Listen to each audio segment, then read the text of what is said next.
ಅಂಕೋಲ ತಾಲೂಕಿನ ಹೊನ್ನೇಬೈಲ್ ಗ್ರಾಮದಲ್ಲಿ ಬಂಡಿ ಹಬ್ಬದ ಪೂರ್ವಭಾವಿಯಾಗಿ ನಡೆಯುವ ಪುರಾತನ ಧಾರ್ಮಿಕ ಸಂಪ್ರದಾಯ ಹವಲ ಹಬ್ಬವು ಭಕ್ತರ ಸಹಕಾರದಲ್ಲಿ ವಿಜೃಂಭಣೆಯಿಂದ ನಡೆಯಿತು.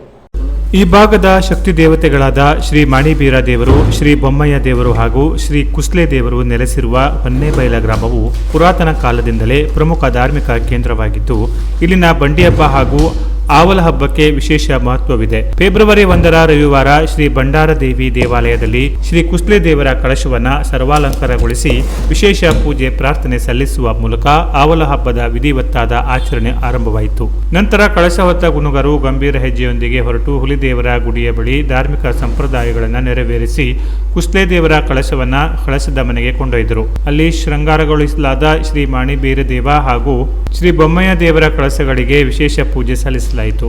ಬಳಿಕ 3 ದೇವರ ಕಳಶಗಳನ್ನು ತಲೆ ಮೇಲೆ ಹೊತ್ತ ಗುನಗರು, ಕಟ್ಟಿಗೆದಾರರು ಹಾಗೂ ಭಕ್ತಾದಿಗಳು ಗುಡ್ಡದ ತುದಿಯಲ್ಲಿ ನೆಲೆಸಿರುವ ಶ್ರೀ ಬೊಮ್ಮಯ್ಯ ಮತ್ತು ಮಾಣಿಬೀರ ದೇವಾಲಯದತ್ತ ಮೆರವಣಿಗೆಯಲ್ಲಿ ಹೆಜ್ಜೆ ಹಾಕಿದರು. ಪಂಚವಾದ್ಯ, ಜಾಗಟೆ, ಛತ್ರ, ಚಾಮರಗಳ ವೈಭವಗಳೊಂದಿಗೆ ನಡೆದ ದೇವರ ಮೆರವಣಿಗೆ ಕಾಲ್ನಡಿಗೆಯಲ್ಲೇ ರಾಜಗಾಂಭೀರ್ಯತೆಯಿಂದ ಸಾಗಿತು. ದೇವಾಲಯದ ಹೆಬ್ಬಾಗಿಲ ಬಳಿ ಬಿಳಿ ಪಂಚೆ ಹಾಸಿ ಸಾಂಪ್ರದಾಯಿಕ ಸ್ವಾಗತ ನೆರವೇರಿಸಲಾಯಿತು. ನಂತರ 3 ಕಳಶಗಳನ್ನು ದೇವರ ಎದುರು ಸ್ಥಾಪಿಸಿ ವಿಶೇಷ ಪೂಜೆ ಸಲ್ಲಿಸಿ ಬಂಡಿ ಹಬ್ಬ ಸುಸೂತ್ರವಾಗಿ ನಡೆಯಲೆಂದು ಪ್ರಾರ್ಥಿಸಲಾಯಿತು.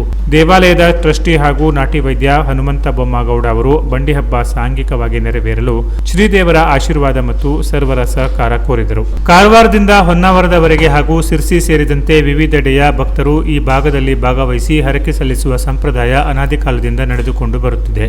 ಗ್ರಾಮ ದೇವರುಗಳು ಭಕ್ತರನ್ನು ಸಕಲ ತೊಂದರೆಗಳಿಂದ ರಕ್ಷಿಸುತ್ತವೆ ಎಂಬ ದಿಟ್ಟ ನಂಬಿಕೆ ಇದ್ದು, ಹಬ್ಬದ ಅಂಗವಾಗಿ ಶ್ರೀ ದೇವರುಗಳು ಹಾಗೂ ಪರಿವಾರ ದೇವತೆಗಳಿಗೆ ಪೂಜೆ ಸಲ್ಲಿಸಿ ಭಕ್ತಾದಿಗಳಿಗೆ ಅವಲಕ್ಕಿ ಪ್ರಸಾದ ವಿತರಿಸಲಾಯಿತು. ಪುಟಾಣಿ ಮಕ್ಕಳಿಂದ ಹಿಡಿದು ಹಿರಿಯರ ತನಕ ನೂರಾರು ಭಕ್ತರು ಪ್ರಸಾದ ಸ್ವೀಕರಿಸಿ ದೇವರ ದರ್ಶನ ಪಡೆದು ಧನ್ಯತೆ ವ್ಯಕ್ತಪಡಿಸಿದರು. ನಂತರ 3 ಕಳಶಗಳು ತಮ್ಮ ತಮ್ಮ ಮೂಲ ಸ್ಥಾನಗಳಿಗೆ ಮರಳುವುದರೊಂದಿಗೆ ಆವಲ ಹಬ್ಬದ ಧಾರ್ಮಿಕ ಮತ್ತು ಸಾಂಪ್ರದಾಯಿಕ ಆಚರಣೆಗಳು ಸಂಪನ್ನಗೊಂಡವು.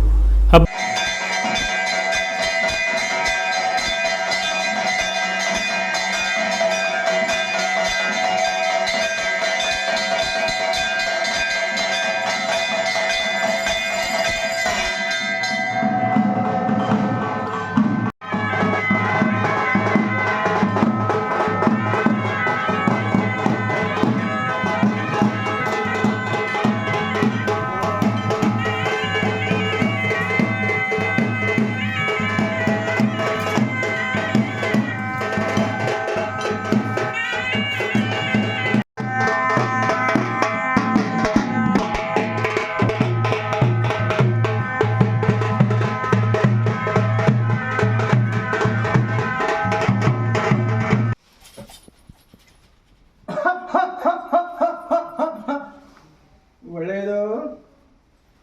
ಇದು ಗ್ರಾಮದಲ್ಲಿ ನಾನು ಭಕ್ತಾದಿಗಳು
ಹಬ್ಬಕ್ಕೆ ಸಹಕಾರ ನೀಡಿದ ಎಲ್ಲರಿಗೂ ಹೊನ್ನೆಬೈಲ ಟೆಂಪಲ್ ಟ್ರಸ್ಟ್ ಅಧ್ಯಕ್ಷ ಹನುಮಂತ ಬೊಮ್ಮಗೌಡ, ಅರ್ಚಕರಾದ ಗುಣವಂತ ಗುನಗ, ವಿಠ್ಠಲ ಗುನಗ, ಗಣಪತಿ ಗುನಗ ಹಾಗೂ ಆಡಳಿತ ಮಂಡಳಿ ಸದಸ್ಯರು ಕೃತಜ್ಞತೆ ಸಲ್ಲಿಸಿದರು.